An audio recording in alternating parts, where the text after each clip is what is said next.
السلام عليكم ورحمة الله وبركاته. حلقة النهاردة هنتكلم عن موضوع جديد وهو ما هي علاقة النسبة الذهبية بالجمال. فمن غير كلام كتير تنزل تعمل لايك للفيديو ويلا بينا على الفيديو.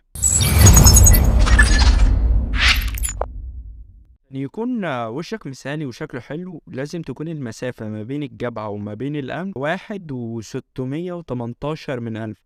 عشان تكون المباني حلوة وشكلها مقبول لازم تكون النسبة 1.618 من ألف. فايه هو الرقم العجيب ده ومنين جه وايه علاقته بالجمال والمثالية؟ بص يا عم انا اقولك.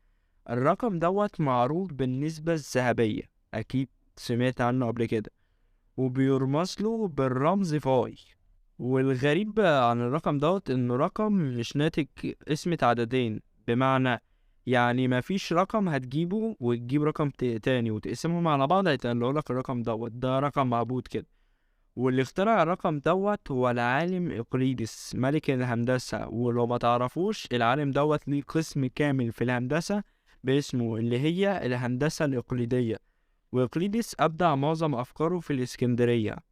في يوم لاحظ إقليدس طريقة مميزة يقسم بيها خط معين إلى قسمين، بحيث إن نسبة طول هذا الخط الجزء الطويل هي نفس الجزء الطويل للجزء القصير، واللي هي النسبة الذهبية. أما سمعة النسبة الذهبية وشهرتها بدأت من كتاب مسائل رياضية واسمه ألفه العالم ليوناردو فيبوناتشي. العالم فيبوناتشي دوت اكتشف سلسلة أرقام غريبة كده سماها متسلسلة فيبوناتشي. المتسلسلة دي بقى كل رقم فيها حاصل جمع الرقمين اللي قبله، وبتبدأ من الصفر والواحد والواحد والاتنين والتلاتة وخمسة وتمانية وتلاتاشر وكده إلى ما لا نهاية. المهم إن كل ما نمشي فيها أكتر ونقسم عدد فيها على العدد اللي قبله يطلع الناتج قريب من النسبة الذهبية. العلماء بعد ما عرفوا كده اتعجبوا جدا واستغربوا وقالوا أكيد في شيء عجيب وغريب في الموضوع دوت، النسبة دي وفي علاقة بينها وبين المتسلسل.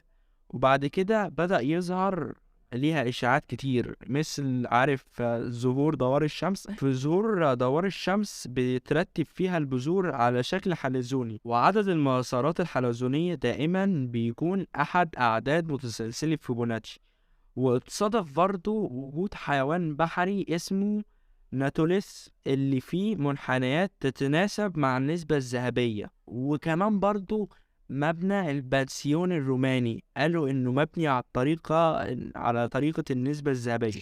ولكن للأسف كل الكلام دوت غير دقيق وهري وملوش أي دليل، لأن معظم المقاسات ومعظم الأرقام ولو جينا نقيس أي حاجة من الهبد اللي قعدوا يقولوا عليه دوت هنلاقي إن قريبين من النسبة، ولكن مش زيها بالظبط. اما بالنسبة لدوار الشمس فارقام فيبوناتشي بتظهر عشان ترتيب البذور والاوراق ربنا خليها كده، عشان بتعطي افضل شكل للزهرة في وجود ضوء الشمس. وبس كده، ما تنساش تدعمنا بالاشتراك في القناة، ولو عندك اي سؤال تقولولي في التعليقات. وبس كده، مع السلامة.